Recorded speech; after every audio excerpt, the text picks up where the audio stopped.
Guess kung ano laman ng nakabalot. Ang tawag po dito ay binalot. So, tingnan natin kung anong laman ng binalot na to. Init. Ano ba to siya? Wala. Lang ka nga muna. Ano ba siya? Atakin. Boom. Ganyan? Ganun ba siya? Ay, ano ba siya?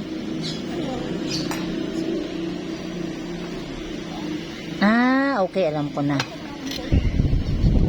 Yan.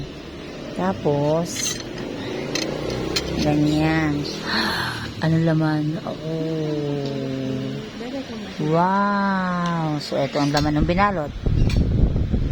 Tikman natin kung masarap. Binalot sa saging. Liempo with egg.